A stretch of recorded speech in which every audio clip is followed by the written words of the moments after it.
Magandang araw mga kaibigan. Good news po ang pag-usapan natin tungkol sa nangyayari sa hearing sa Kamara. Kailang mag-advertise muna ko. Mayroon tayong available stock ng dark chocolate. Ito, bagong dating. Napakabango. Pure organic tablia, but limited po ang stock. First come, first serve. Mag-order dito 091690000997. Hindi ako nagnenegosyo nito Umiinom lang ako araw-araw. Gusto kong i-share sa inyo na it's good for our body.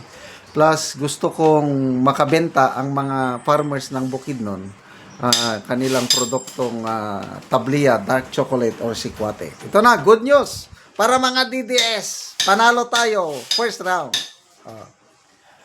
Teo Moreno, following the cases filed by Attorney Mans Carpio against the AMLAC and Bangko Sentral ng Pilipinas, the House Committee on Justice has voted against opening the BIR box containing the income tax returns of Vice President Sara Duterte and Attorney Carpio.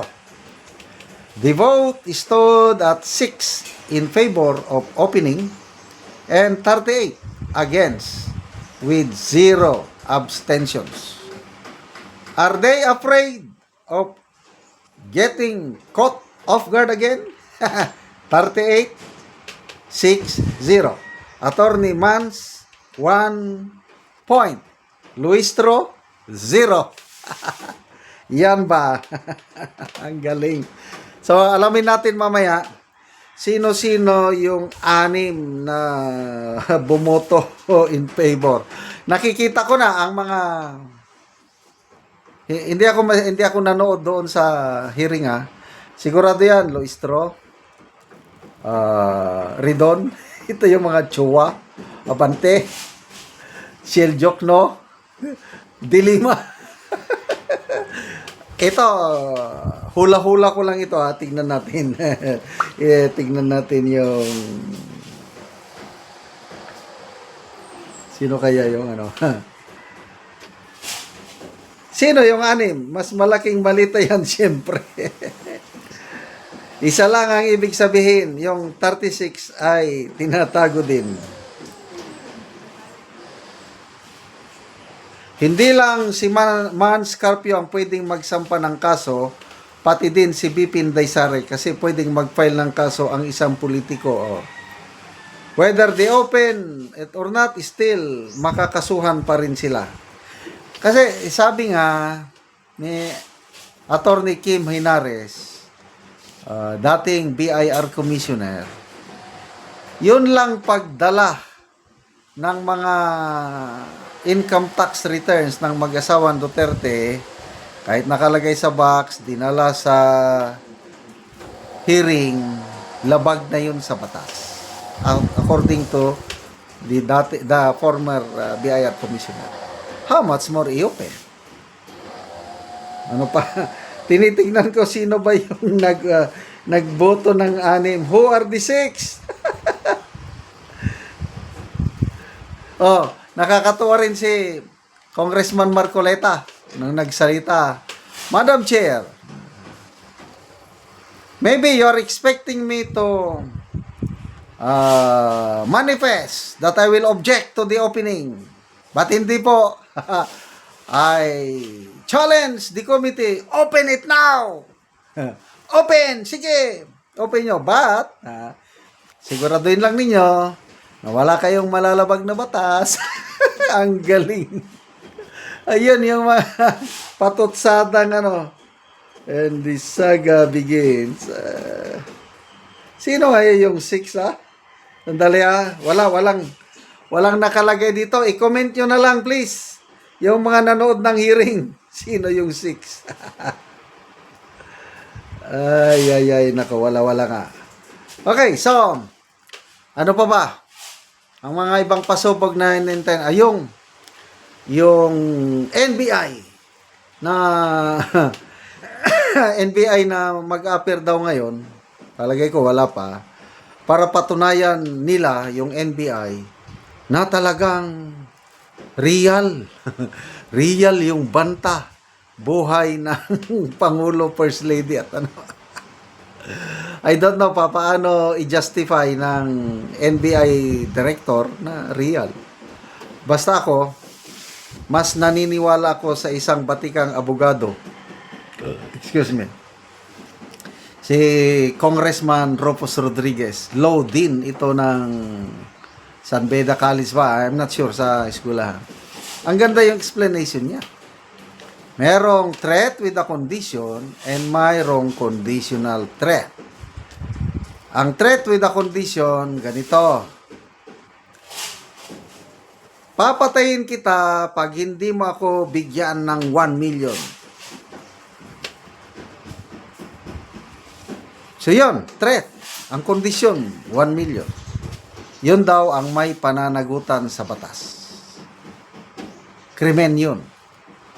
Kailang yung conditional threat naman ay ito yung kay BP Sara. Na kung may mangyayari sa akin, ganito, may mangyayari din sa kanila. So, conditional. So, if that condition does not exist, hindi nangyari, di wala ring mangyayari. Kasi kung mamamatay ako, ganito rin ang mangyayari sa kanila. Wala daw yun. Hindi daw yun na real threat, hindi yan labag sa batas. According to a veteran lawmaker at batikang abogado. Ay sinasabi naman ng iba na, hindi, threat yun, real. Ay, ang NBI, sabi, naka-red alert kami sa NBI dahil binabantayan namin yung banta sa buhay ng presidente. Ang tanong ko dyan is, NBI ba ang in charge sa security ng Pangulo? Hindi ba ang Presidential Security Command?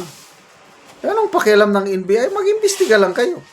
So, baka nga, ang iprepresent ng NBI ngayon, yung testigo na siya yung hitman na hinar ni BP Sara. So, yun ang abangan natin mamaya. Salamat mga kaibigan sa inyong pagsubaybay sa channel na ito. Nakakatulong kayo ng malaki sa tribong Talandig na Bukidnon dahil ang income natin sa channel na ito is pantulong sa tribo. Mamimigay tayo ng libreng yero at pako para makapagpatayo sila ng mas maayos na tirahan. Panoorin nyo ang video na ito. Ni ang mga tagan o gero o mag-atop na ni siya karon.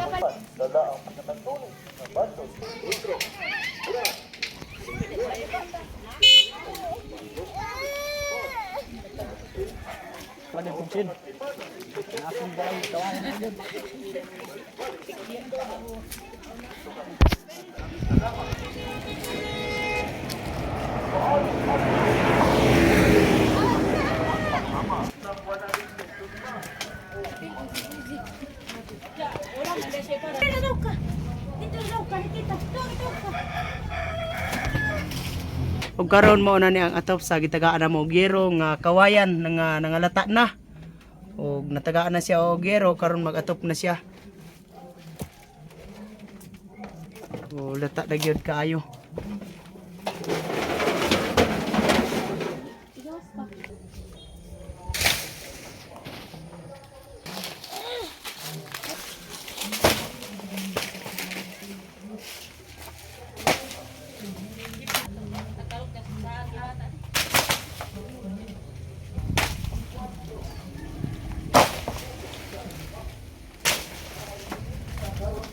So gabok na gid kaayo. Kawayan lang ang ilang atop.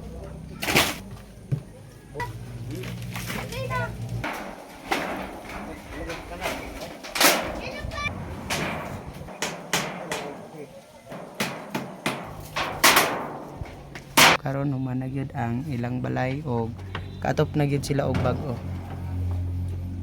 Salamat sa Ginoo kay nag-video sa nagtanaw sa video ug sa naghatag sa maong sin. sin. Salamat sa tanan. Salamat yun. Salamat. Oo. Gyud ang among Ato parang kawayan. kawayan nga nakuha na gyud ang kawayan.